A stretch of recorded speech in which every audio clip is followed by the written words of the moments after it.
Habari hii inatokea mkoani Manyara. Ripoti ni mwandishi msomi naitwa Korumba Lebabas. Benki ya CRDB imekabidhi madawati 150 katika halmashauri ya wilaya ya Mbulu na wilaya ya Babati mkoani Manyara ili kukabiliana na upungufu wa madawati katika shule za msingi na sekondari, ikiwa ni mwendelezo wa jitihada za benki hiyo kuunga mkono juhudi za serikali katika kuhakikisha watoto wa Kitanzania wanapata elimu bora kwa kuwa na mazingira bora ya kujifunzia.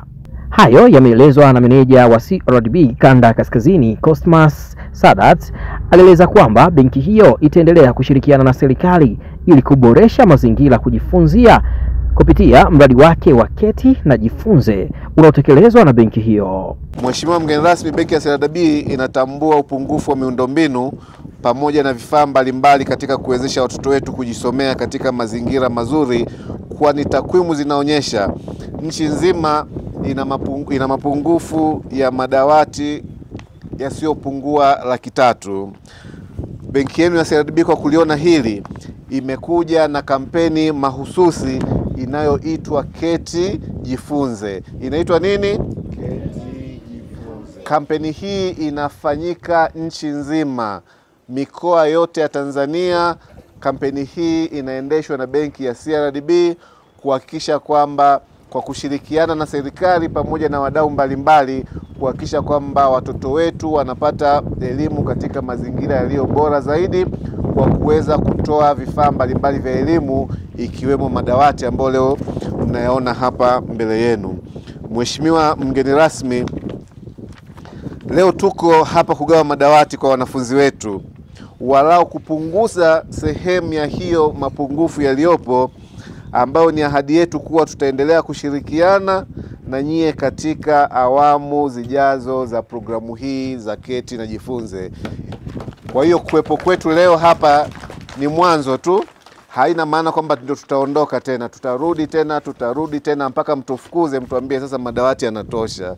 Ulipo.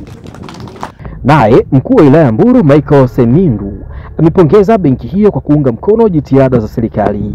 Tunawashukuru sana CRDB katika upungufu huo madawati 400 kwenye halmashauri yetu. Nyinyi mmepunguza madawati 50. Kwa hiyo upungufu wetu sasa ni 350. Tunasema asante sana. Lakini kama wanavyosema Waswahili, kushukuru manake ni kuomba tena. Nyinyi mabwana hela mnazo nyingi sana bana. Na haya mamifumo yalivyokaa vizuri manake mahela yameongezeka. Si ndio jamani? Kwa hiyo tunawaomba muendelee kutukumbuka. Mkurugenzi wangu kawahakikishia hapa nembo yenu itaendelea kutunzwa. Kwa utunzaji ule wa nembo, naamini mtaendelea kutukumbuka. Na sisi kama serikali, ndugu wananchi, tuhakikishie tutaendelea kukabiliana na changamoto hiyo, na ndani ya muda mfupi kwa mipango mizuri tuliyojipanga kama serikali na halmashauri yetu ya Mbulu vijijini, ndani ya muda mfupi upungufu wa madawati yote 400 utakwenda kuisha mara moja. Kwa hiyo tunaomba CRDB msisite, leo mmetuletea madawati, kesho msisite kutuletea kompyuta, kutuletea photocopy mashine na mambo mengine mengi, lakini msikosite kutuletea jezi za michezo na mahitaji mengine ya jamii, na mimi naamini mtatuletea.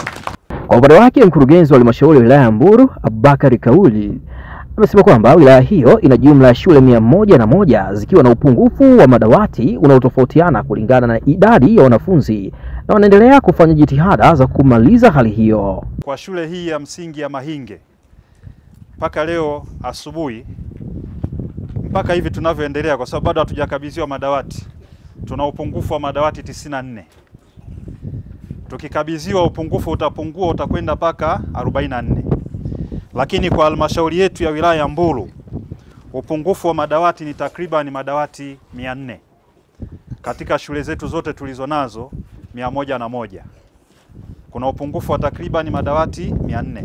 Kila shule ukienda unakuta kuna upungufu wa dawati 20, madawati 10, madawati 15, ukijumlisha yanafika takriban madawati 400. Kwa wenzetu wa CRDB wanapotishika mkono kwa madawati 50 ni jambo kubwa sana. Mkuu wa wilaya ya Babati Mheshimiwa Emmanuel Kaganda alikabidhiwa madawati 100 kwa ajili ya shule ya Manyara Boys. Madawati hayo ameyakabidhi kwa mkurugenzi wa halmashauri hiyo. Ameshukuru benki hiyo pia kwa jitihada zake za kuiunga serikali mkono katika kuwaletea wananchi maendeleo, hasa katika sekta ya elimu. Kwa hiyo niwashukuru sana. Ni kweli tumejenga majengo mazuri, lakini bado tulikuwa tunahitaji viti. Kwa hiyo hapa mmegonga penyewe, kwa sababu majengo ya shaka chumba hiki kisingeweza kutumika kama bado hakijapata madawati. Lakini kwa kuwepo kwa madawati haya, basi chumba kitaanza. Tunajua tunasubiri tu computers hapa, tukifunga tumemaliza. Kwa hiyo tunawashukuru sana kwa mchango. Habari hii inatokea jijini Arusha, inahusiana na hoteli ya kimataifa ya Parrot Hotel. Hoteli hii ina hadhi ya nyota 4 ya ukweli iliyopo Kaloleni jijini Arusha. Jengo lake ni la ghorofa lenye floor 13, vyumba 116 vya kulala vyenye hadhi tofauti. Hapa kuna executive suite, junior suite, executive, standard bedroom, double deluxe na twin bedroom. Parrot Hotel ndani yake ina migahawa miwili. Mmoja ni maalum kwa ajili ya kupata kahawa za aina zote. Sehemu ya pili ni ya kupata chakula pekee. Hapa kuna bar maalum yenye swimming pool iliyopo floor ya 3. Kuna kumbi za mikutano kubwa 2 na kumbi ndogo kwa ajili ya vikao. Katika Afrika Mashariki, Parrot Hotel kwa sasa ni hoteli ya mfano kutokana na ubora wa huduma zake.